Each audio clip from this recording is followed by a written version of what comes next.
Hello and welcome.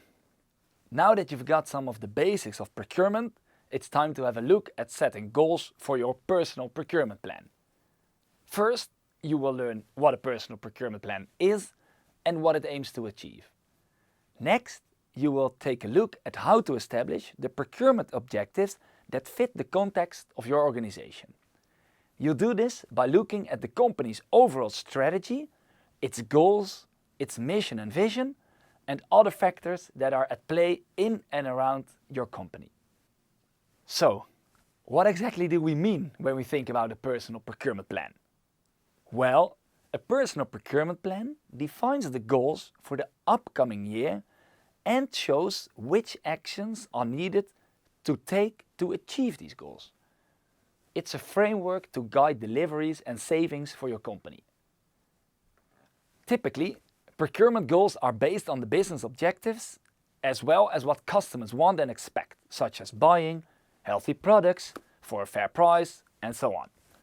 This connection with the business internally and the customer externally requires the plan to be flexible enough to change as the business circumstances require. Therefore, it's renewed every year. It's also very important that your plan is compliant with local laws and regulations everywhere in the world and that your administration is efficient. Finally, a personal procurement plan has to be specific to your organization in order to be aligned with the business strategy. Moreover, because your procurement plan should be used as guiding principles in your decision-making process, it is vital that it's clear and it's easy to understand.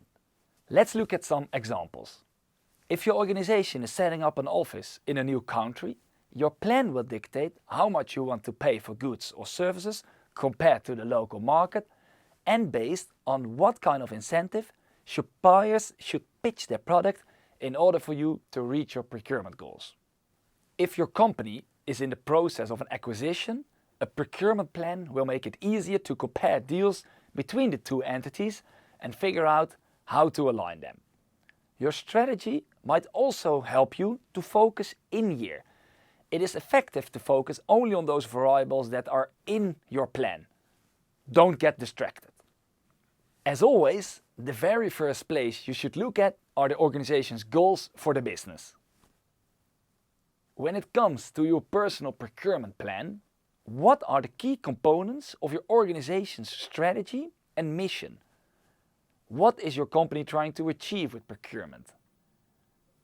Importantly, your plan should provide ways to increase savings and cut on costs, especially if a company is struggling a bit financially.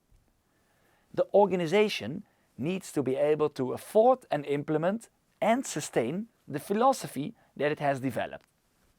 When it comes to your procurement plan, think about what you require from colleagues in order to deliver the organizational goals and how procurement can support them. One of the main goals of any organization is growth in sales and stabilization or decrease of costs. This requires a procurement plan to be both externally competitive and internally equitable to make sure that you do not lose yourself within the organization. Furthermore, your procurement plan should support the various levels of goals within the organization. A procurement plan should drive the required enablers that are needed to reach those organizational goals. Let's dive into an example. Let's take a look at Gorillas, a flash delivery company within retail. Gorillas was founded in 2020 in Germany and now operates already in over 60 cities in 9 countries in Europe and the United States. Gorillas is a unicorn, a startup with a valuation of over $1 billion. For consumers, flash delivery from companies like Gorillas is a great concept. Within 10 minutes, the groceries at your door, delivered by an employee on an electric bike. But experts have been questioning the revenue model of these startups for some time. A company like Gorillas is very capital intensive. Gorillas delivers the groceries at the same price as in the supermarket and only charges $1.80 in delivery costs. But because the company works with dark stores, mini warehouses scattered throughout the cities, it has much higher real estate cost than a regular product delivery service. It will not surprise you that Gorillas is therefore working hard on various strategies to make the company profitable. In order to achieve these goals, a strategy was formed at Gorillas that contains 4 pillars. Firstly, the range needs to be expanded to gain negotiation power. In e-commerce, the greater the offer, the fuller the basket. The startup has currently about 3,000 A-brand articles available, but incomparable with classic retailers, which have an average assortment of over 30,000 products. The assortment range of Gorillas has to grow fast because that improves the negotiation position versus suppliers. In addition, to increase the margin, private labels with typically higher margins compared to A-brands should be introduced. Secondly, source robots for automation of the warehouse. The collection, scanning and packaging of goods is still carried out by people. All that manpower comes with a hefty price tag, so Gorillas wants to optimize these processes in the longer term by using robots. Number 3 is to procure more locations to reduce the delivery radius.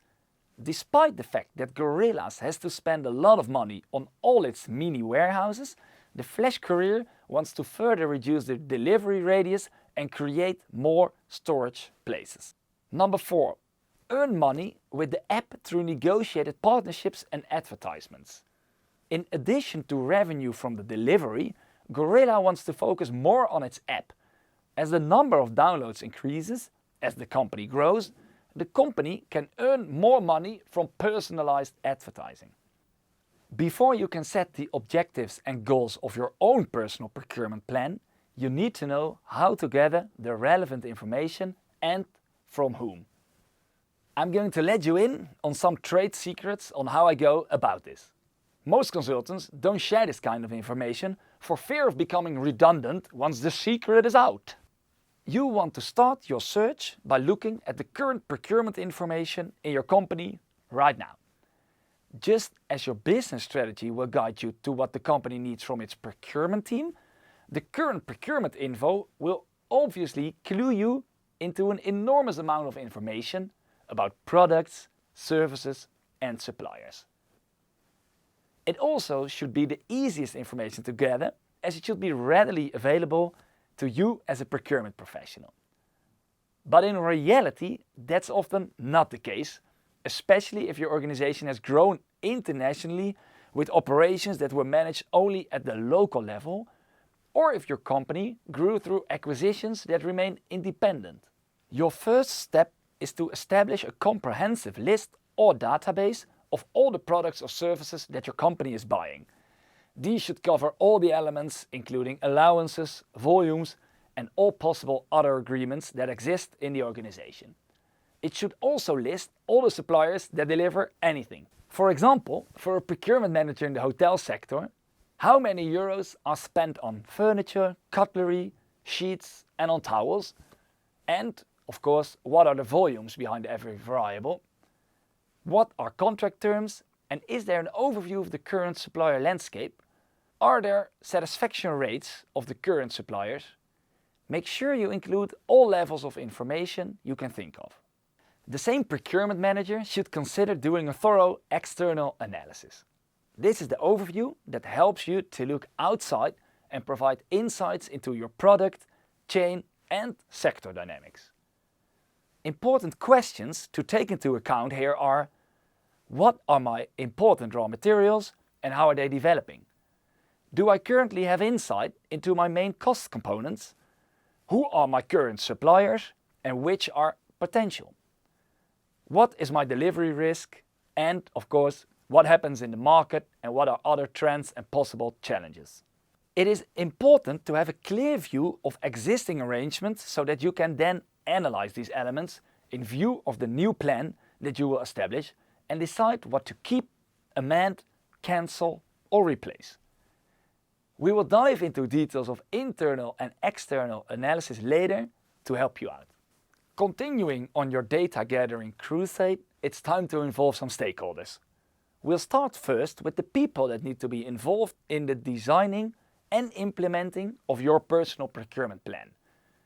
This is not a one-person job, So identifying the different stakeholders and setting up your project team are essential for successful project management.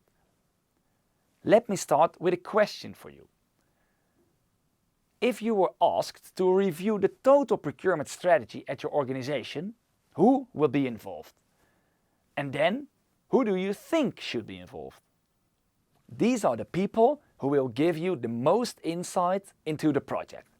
Of course, the project is most likely going to be driven on a day-to-day business by procurement hand in hand with sales, because without sales, no procurement. On top of that, the board is going to be involved, especially the procurement director. Following this lesson, you will find a stakeholder mapping tool that will help you describe the different types of participants, the role that they play, and at which stage of the plan they will be involved. So try to fill the table for your own organization.